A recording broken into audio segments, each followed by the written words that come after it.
Hi there, this is Debbie Delbridge again. I am the author of Real Stories of Angels, Demons, and the Supernatural. And today I'm going to be talking about ghosts. Yes, ghosts. I'm finishing up. I did a video on demons. I did a video on angels. And today I'm going to just chat about ghosts, familiar spirits, and just try to get more clarity about the paranormal. Because so many times people think, oh, there's a ghost in my house, and they actually believe that it is the person that has died. They think it's their soul. They don't understand that it is a familiar spirit. What is a familiar spirit? A familiar spirit is a spirit that impersonates someone that used to be their hosts, either their persona or even their physical appearance or both. From Wikipedia, I looked at this morning, from Wikipedia, Pierre Rifford, if I'm saying his name correctly, he describes it as alter ego, doppelganger, personal demon, personal totem, spirit companion, a double and alter ego of an individual. So, you know, this concept has been around, I think I saw in Wikipedia since the Middle Ages. So it's not something that's brand new. But the whole idea of a familiar spirit is something that is out there. Because, you know, to reiterate, we know that 2 Corinthians 5:8 says, yes, we are confident, yes, well pleased, rather to be absent from the body and to be present with the Lord. So the idea that a spirit would have the ability to not pass on when their body passes, they're between worlds. They're between heaven and earth, heaven and hell. They're in this. They have to right the wrongs in spirit form, and all these stories that we've seen from Hollywood as far as how they depict ghosts. There is a level of validity in how these things can manifest, but what they are has been clouded. We've been conditioned to believe that these are actually the souls of the people that have passed on. And I have had personal experience with this. So I'm going to share those stories with you as well. So I'm going to dive in. So one day, back when I worked at Coldwell Banker in the late 90s, you know, I had a reputation at Coldwell Banker. Anytime there was anything demonic, they always called me. It's like if there's a house that was haunted or something like that, Debbie, come fix it. You know, and it's interesting because in real estate, there is a law that says if somebody passes away in the home, it has to be disclosed within 3 years of that incident. And if it's a murder, it has to be disclosed forever. So I thought that was interesting. But one time I was out previewing. Previewing is where an agent just does a quick look at a property before they decide if they're going to show it to a client. I was out previewing, and there was a vacant condo in Laguna Hills. It was dusk, and I didn't know if the utilities were on, so I was trying to hurry in and hurry out because, you know, I didn't want it to get dark on me. So I go into the little condo. I look at living room, and I go through the bedrooms, and I looked in the kitchen. I'm on my way out the door, and I'm picking up the lockbox to leave, lockbox little carrier thing, and I hear a crash. I'm like, oh, that's weird. I didn't think much of it. And then I heard a second crash. I'm like, okay. So then it dawns on me that there's some demon in the place trying to scare me. So I walk, it's like, what? You're trying to scare me? I have this righteous indignation that just boils up inside me. So then I walk into the kitchen, and I discover that this particular condo had an island in the middle of the kitchen, between the kitchen and the little dining area, and the stove was in the island. Well, that first bang that I heard was the hood vent was suddenly thrust across the wall, you know, 6-7 feet away to where the refrigerator should have been, and now it's leaning up against the wall over there. So that was the first crash I heard. And the second crash I heard was a cylinder thing come crashing down. So I just prayed in the spirit, and I commanded that demon to leave because it had the audacity to try to spook me. I know, it's so silly. It's not silly, but and then I get back to the office, and I discover from some of the gossip from the other women, the other realtors, like, oh yeah, that condo has quite the history. There was a really mean old lady that died in there and that kind of thing. So, I mean, to me, that is no question that was a familiar spirit trying, it was angry. It was an angry spirit that didn't have a toast anymore. Because when a person dies, their demons don't go with them. that may be brand new information to some people. But when somebody dies, their demons don't go with them. And a lot of people, the majority of people, do have a demon or two. That could be surprising as well to some people. And then another occasion, back when I owned a house in Aliso Viejo, I woke up one morning and it was light out, and I look over to the arch of the master bathroom, and I see a woman with her hair in a white towel and then wearing a white robe, and she's just crying, and she's crying. She's very sad.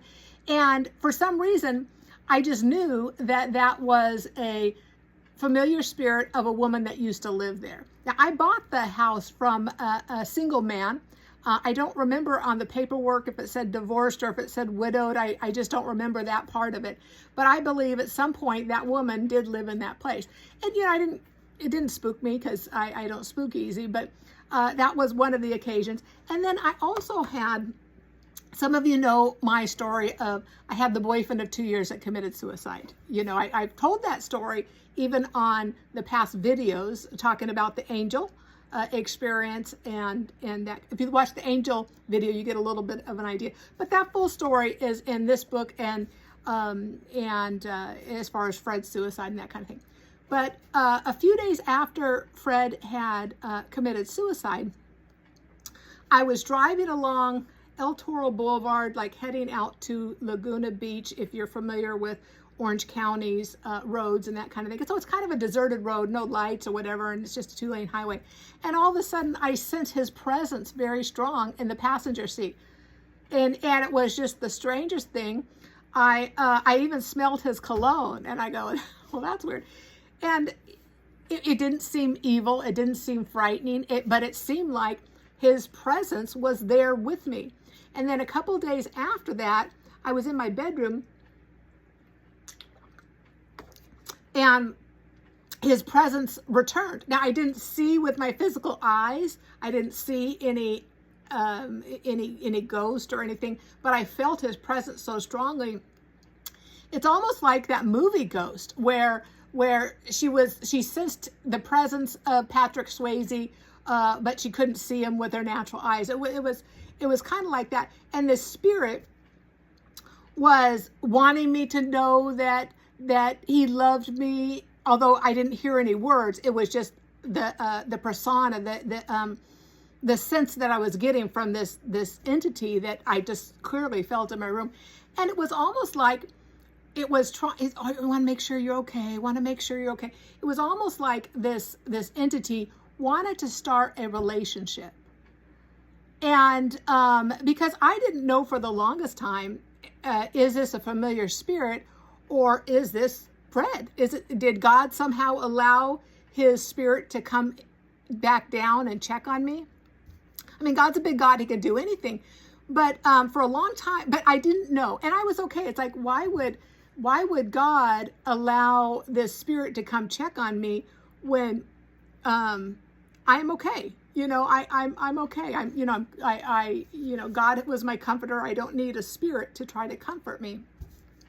So in that instance, I said, I'm not sure if you're actually Fred, or you are a masquerading spirit, but either way, go on to your final resting place. Don't come visit me. And then I'm talking to my best friend, who was also his best friend, a week or two later, and she commented that his spirit had come to visit her. And what I think is interesting is, you know, so for a long time I didn't know, was it a ghost or was it a familiar spirit masquerading as him? But as time has progressed, I am of the opinion that it was a masquerading spirit. Why? Because it was trying to build a relationship. It was trying to have a connection, a conversations. It wasn't just checking you're okay and then leaving. It was wanting to linger and develop and cultivate a relationship. So that is a sign that it was a masquerading spirit. I've heard stories of people that they say, oh yes, my grandmother comes and visits me. I remember one director friend of mine, he was talking about that, where his grandmother would sit on the edge of his bed and give him advice, and he would talk to her. when an entity is trying to build a relationship, that is a masquerading spirit. That is a masquerading spirit. And that spirit may not seem like it's evil, because it certainly didn't with me. So that is something to take into consideration. Now, Deuteronomy 18:10-12 says, there shall not be found among you anyone who makes sons or daughters pass through the fire. Well, obviously we don't do child sacrifice anymore. Or one who practices witchcraft, or a soothsayer, or one who interprets omens, or a sorcerer, or one who conjures spells, or a medium, or a spiritualist, or one who calls up the dead. Calls up the dead. The Bible gives clear warning that we are not to dabble with demons or ghosts. We are not to try to conjure up spirits, and it's for our own protection, because even though we think, there's people that, I got to go to a seance. And I want to hear if you're okay, trying to talk to the dead. That medium is operating by witchcraft. And that medium, whoever is conducting that seance, is really calling up and speaking to the familiar spirits of your deceased loved one. It is not your deceased loved one. Oh, but they knew things about me. Yes. A familiar spirit has inhabited a person so long that they are very familiar with it. They know their history. They know their past. They know everything about it, about that person. So understand that if you try to seek advice, you are inviting demons into your life. You are inviting demonic activity into your life. And what is the ultimate goal of demons? To rob, steal, and destroy. To kill, steal, and destroy. So you want to stay away from that thing. You want to stay away from those things. People talking to their dead. Your Aunt Molly. That is not your Aunt Molly. Your Aunt Molly is either in heaven or hell. I know that's a harsh reality. Now, the Bible does say in Hebrews that the saints that have passed on oftentimes can look over the banisters of heaven and see different things. I believe that verse lets us know that when somebody's memorial service, their funeral is happening, I believe God allows them to see that. I absolutely believe that. They're allowed to look over the banisters of heaven and see the activities. I also believe that those loved ones that have passed on and are in heaven, they are informed about the major events in our lives. It's almost like they receive a postcard. Oh, Jim graduated law school. Yay. Oh, Sue got married. The major events they're aware of, but they're not aware of our day-to-day activity. They're not aware of our sin. They're not aware of our struggles, nor should they be. They have already moved on. Now, we will see them again if we are a believer and we've accepted Jesus Christ into our life. We will have that reunion and we will see them again. But while they're in heaven, they know certain aspects of our life, but they don't know everything. So I do want to talk about this a little bit. The whole idea of reincarnation. You watch these programs, these nighttime programs about, this little child who was born, on 9/12, the day after 9/11, and then he gets a little bit older and he says, yes, I was in the Twin Towers or whatever. Understand this, the whole idea of reincarnation. If you understand familiar spirits and how they can transfer from people to people, it can seem like they have the spirit of somebody that has moved on, who has passed away. Because demons, when somebody passes away, their demons don't go with them. One of the stories I mentioned in this book is Fran's mom. So one day when I was at Coldwell Banker, I just gone to this week-long conference and I had been gone all week, and my friend comes up to me, Debbie, you have to come visit my mom. She was at a senior living place, I won't say the name of it, but a very large senior community. And she says, when I go to visit her, the voice of a man comes out of her voice. And then when I hold my ear up to her belly, I hear the voice of a 30-year-old woman. will you come pray for her? Will you come cast those things out? So I did. I brought somebody with me, because when you go to do deliverance, it's always a good idea to go in pairs. And there's reasons for that. A demon can give somebody supernatural strength. A demon can be hard to get out. So it's good to have somebody that you could tag team with or whatever. Anyway, I go and I go to Fran's mom, and I see on her wall that there was some sort of Catholic symbol, and so she had been raised Catholic. So what I did was, now, not all Protestants are believers. You know, you could be raised in a Lutheran church, and it doesn't mean you have a personal relationship with God. Likewise, with those raised as a Catholic, some of them have a relationship with God, but others just have religion. They haven't made that heart connection of accepting Jesus Christ into their heart, where they believe it in their subconscious mind. They have religion, but not relationship. So what I did before I even attempted to cast the demons out of her is I talked to her a little bit, I counseled with her, and I led her in the prayer to accept Jesus Christ into her heart. And then when I spoke those, and at first I heard the man's voice coming out of her mouth, but I didn't put my ear down to listen to her chest, but I commanded those things to go away in Jesus' name. And there was no drama.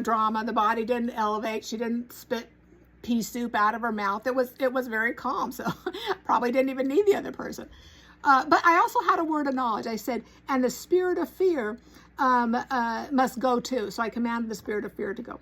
Anyway, a week later, I see Fran, and she is all excited. She says, Debbie, they're gone. And she says, and you didn't know this, but my mom has been afraid to leave her room, and she wouldn't go on any outings with others in the community, but now she's going. She's not afraid of the little buses, and she's going. So that was a spirit of fear that was on her. So in that situation, thinking back on it in retrospect, you look at it, an old folks home, a senior living community, has a lot of deaths. A lot of people pass away in those places. Well, their familiar spirits, their demons, don't know where to go, and they would rather be in a person than to occupy a space. You know, it's their preference to be in a person, because then they have more movement, and they could express themselves more through that person. So in that case, I believe that Fran's mom had those demons just because she was in an environment that had so much death, and there was a lot of demonic activity floating around. And then also, back when I worked in the computer company, the computer manufacturing company, I had an assistant great assistant. He was great.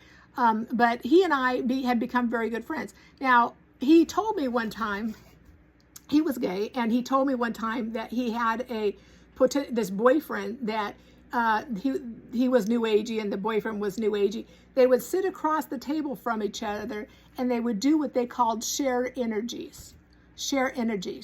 And so how he described it to me, he said that this other persona would show on their face. It could be male, female, different ages, would show on their face, and then at that time, and then that entity went into my friend, and then vice versa. An entity would go on my coworker's face, and then it would go into the other person. So that's what they called shared energies. And I thought that was very interesting. When there is a demon that has a human face, it is a familiar spirit. It is the spirit of somebody that has passed on. Another insight, when we look at Gen Z, and Gen Z is those people born between 97 and 2012. A lot of them have an identity crisis. A lot of them don't have a sense of who they are. I believe it's because they have familiar spirits living in them. Some of them want to be labeled as they, not because they're not sure if they're male or female, but it's they because there's lots of them inside of the person. You know, so whenever I hear somebody want to be labeled as they, it's I believe it's because there's an identity crisis going on where that person doesn't really have that surety, because it seems like there's multiple sides of their persona, so they don't want to be defined as just one persona because there's other facets of them. I will say this. So the idea comes, well, can a Christian have a familiar spirit? I believe yes. There's that old idiom from the 16th century that has an angel sitting on one shoulder and a demon sitting on the other. And of course, the demon whispers demonic suggestions and the angel gives godly advice. We've all seen little cartoons of that old idiom from the 16th century. I believe how a person gets a familiar spirit is the demon assigned to them, the one that would do demonic suggestion. When that person agrees with those demonic suggestions so much, it actually invites that demon to take residence in them. So a lot of times they can't recognize it as demonic suggestion because it really seems like these thoughts, these negative thoughts, these angry thoughts, these ugly thoughts, these alter ego thoughts are coming from within them. They don't recognize that perhaps that negative side of them, their alter ego, is in fact a familiar spirit that is influencing them, that they believe that this is how they feel about a situation.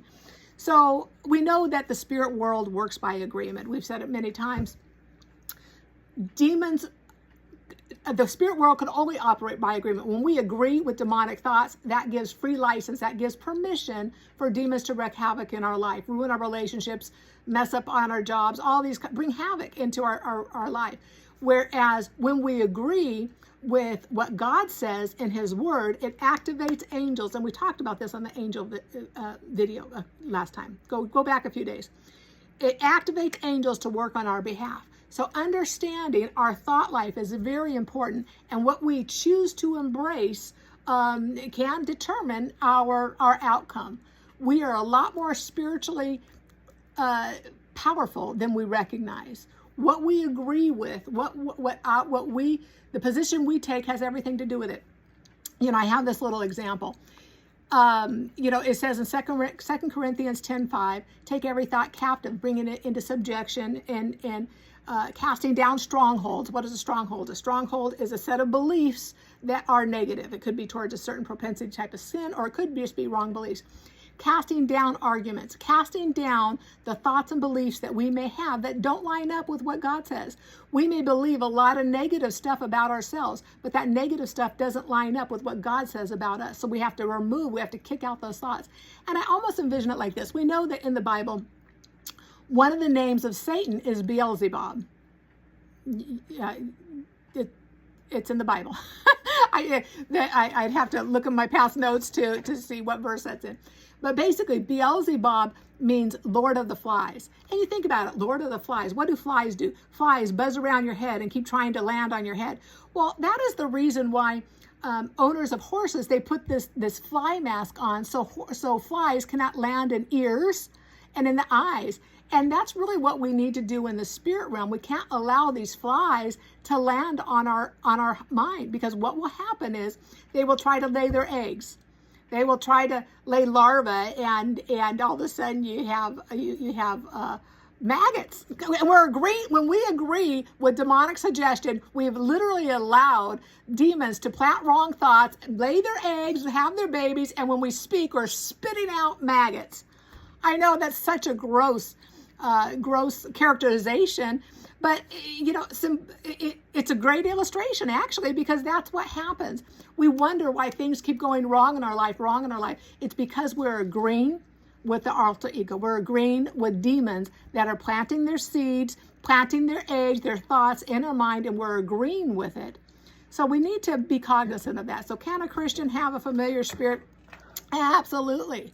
And probably more do than is recognized. And how do you tell what is the fruit of that? Well, what's coming out of their mouth? Do they constantly agree with negative?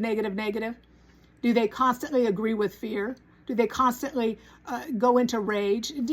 Demons could have different character traits in and of themselves. But when it masquerades as your alter ego, then we need to be aware of that. Okay, I have talked too long. I'm going to go. Lord, I bless my friends. I bless my friends that are watching this video. Lord, may we be more cognizant of the spirit realm. May we not be afraid of demons and in various forms, whether they're in the air, whether they personify themselves in different ways, or even when they impersonate a human. May we have knowledge and understanding of that. And Lord, if there is a person that recognizes that they have a demon, may they start to do the discipline of taking every thought captive, and bind those things and reject it. Denounce it, command those things to go in Jesus' name, so we can renew our mind to the Word of God. Renew our minds, as in Romans 12:2. Renew our mind to the Word of God. Get the right thoughts in here and the right thoughts in our gut, in our spirit, in our subconscious mind. Okay, blessings to you. Bye-bye.